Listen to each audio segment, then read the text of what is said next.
বিসিবির policy making কখনো আপনি সিলেকশন প্যানেল করেন না। আমি কোনো অ্যাপ্লাই এখনও করিনি। এটা এটা হয়তো মানে অন্যদিকে নিয়েছে। পাকিস্তান যথেষ্ট ভালো টিম, যদিও পাকিস্তানের নতুন অনেকগুলি খেলোয়াড় নিয়ে আসছে। একটা অধিনায়ককে আপনি একটা দুইটা সিরিজ দিয়ে আপনার কোনোদিন মূল্যায়ন করা যায় না। আমি কোনো অ্যাপ্লাই এখনও করিনি। এটা এটা হয়তো মানে অন্যদিকে নিয়েছে এটা। বিসিবির ক্রাইটেরিয়া কি এটা জানার জন্য আমি শনিবারে আগামীকালকে এটা একটু জানতে যাব, কারণ তারপর চিন্তাভাবনা আছে। অ্যাপ্লাই করেছি এটা কিন্তু সঠিক না, কারণ আমি এই ব্যাপারে বোর্ডের কারোর সাথে কোনো ডিসকাসই করিনি। তো সুতরাং এটা নিয়ে আলোচনা করাটা ঠিক হবে না। এটা তো অসম্ভব একটা চ্যালেঞ্জ সিরিজ আমাদের জন্য, কারণ আমরা র্যাঙ্কিংয়ে কিন্তু অনেক পিছিয়ে পড়েছি এবং এই ফরম্যাটে গত এক বছর ধরে কিন্তু স্বাভাবিক ম্যাচও হয়নি। তো সেইভাবে আমি মনে করি যে প্লেয়ারদের কিন্তু যথেষ্ট ঘাটতি আছে এই জায়গায়, এবং বিসিএলের 3টা ম্যাচ ওরা খেলতে পেরেছে, ফাইনাল শো 4টা। তো সেই জায়গায় কতটুকু কামব্যাক করে এটা একটু বলা মুশকিল, কারণ ইন্টারন্যাশনাল ক্রিকেট আর ডোমেস্টিকের মধ্যে ডিফারেন্স আছে। তারপর আমি বলবো যে যেহেতু প্লেয়াররা একটা খেলার মধ্যেই ছিল, এখান থেকে রিকভারি করার একটা সুযোগ পেয়েছে। তারপরেও একটা চ্যালেঞ্জ থেকে যাবে। পাকিস্তান যথেষ্ট ভালো টিম, যদিও পাকিস্তানের নতুন অনেকগুলি খেলোয়াড় নিয়ে আসছে। সেই হিসাবে আমি মনে করি যে পাকিস্তান দল তো পাকিস্তান, তো সেই হিসাবে একটা চ্যালেঞ্জ থাকবে। এবং আমাদের সেরা খেলাটা আমরা দিতে পারলে হোপফুলি যে আমরা ভালো করবো। আর যেহেতু মিরপুরে খেলা, একটা অ্যাডভান্টেজ আছে আমাদের, আমরা সবসময় মিরপুরে ভালো খেলে থাকি হোমস হলে। তো সেই জায়গায় একটা অ্যাডভান্টেজ নিয়ে ভালো ক্রিকেটটা খেলার জন্য এবং দেখার জন্য অপেক্ষা আছি।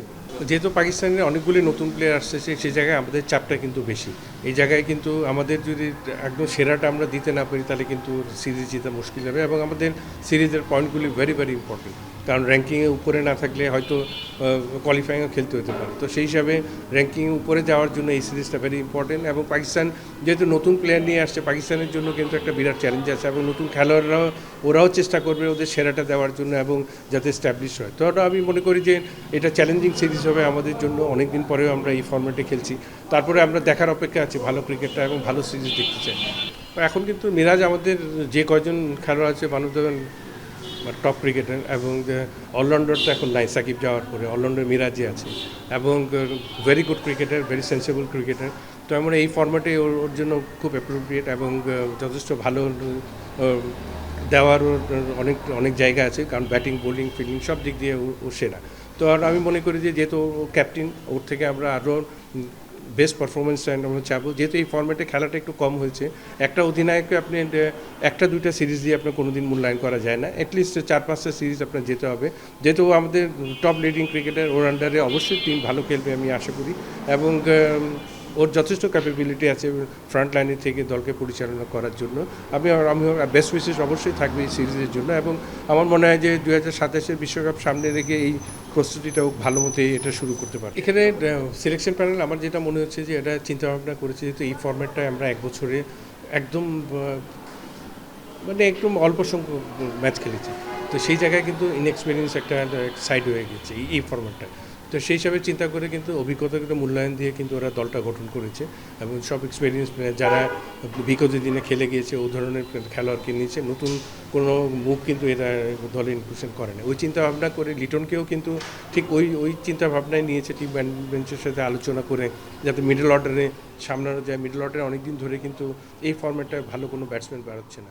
তো সেই হিসাবে চিন্তা করে কিন্তু ওকে ইনক্লুশন করা হয়েছে। আমার মনে হয় লিটনের যথেষ্ট ক্যাপাবিলিটি আছে, যথেষ্ট এক্সপিরিয়েন্স আছে, এবং আমার মনে হয় যে এই সিরিজটা ওকে ভালো করে, যেহেতু বিগত অনেকগুলি ইনিংস ভালো খেলতে পারে নাই, তাতে ওর এক্সপিরিয়েন্সটা কাজে লাগালে এই সিরিজটা প্রিপারেশন T20গুলি তো ভালোই খেলে এসছে। তো আমার বিশ্বাস যে ওর নিজেকে মেলে ধরতে পারে। আপনি দেখেন কিছু কিছু জায়গায় সিলেকশন প্যানেল হয়তো চিন্তা করে রাখে, টিম ম্যানেজমেন্টের রিকোয়ারমেন্ট থাকে, একটা দুইটা খেলোয়াড়কে কিন্তু ওইভাবে চিন্তা করে কিন্তু ইনক্লুশনটা করে। তো সেইভাবে জাকির আলী অনেক হয়তো ওইভাবে চিন্তা করেছে এরা। তো আমার মনে হয় যে ওভারঅল যেটা বলবো যে এটা অভিজ্ঞতাকে এরা মূল্যায়ন করেছে, সেভাবে পাকিস্তান সিরিজে সেভাবে দল গঠন করে এরা আগাচ্ছে। অবশ্যই, কারণ একটা সিরিজে অনেক দিন পরে এই ফর্ম্যাটে খেলছে, এবং ডোমেস্টিকের কিছু প্লেয়ারকে দেখে কিন্তু একটা নতুন কাউকে কিন্তু সুযোগ দেওয়া উচিত ছিল। কারণ আপনি এখন যদি, কারণ গত 5 বছরে যারা খেলছে ওরাই কিন্তু দলে, এখানে কিন্তু কোনো নতুন খেলোয়াড়কে কিন্তু ওইভাবে ইনক্লুড করা হয়নি। তো আমার মনে হয় এই জায়গায় একটা সুযোগ ছিল, কারণ যেহেতু পাকিস্তান দলও অনেক নতুন মুখ নিয়ে এসছে, এখানে একটা দুইটা খেলোয়াড়কে আমাদের দেখার, যেহেতু 2027 বিশ্বকাপ প্রিপারেশন এখান থেকে শুরু হচ্ছে, ওইভাবে চিন্তা করে একটা দুইটা প্লেয়ারকে ইনক্লুশন করে আকবরকে ইনক্লুশন করা যেত। তো সেই হিসাবে আমার মনে হয় যে এটা কোনো অসুবিধা কিছু হতো না। আমাদের এখানে তো প্রতিটা মুহূর্তে কিন্তু একটা প্রেশার কাজ করে সিলেকশন প্যানেলে। হয়তো আমাদের এখানে অনেক সময় এমন কিছু প্রশ্ন করে বসে যেটা সিলেকশন প্যানেলের কাজ না।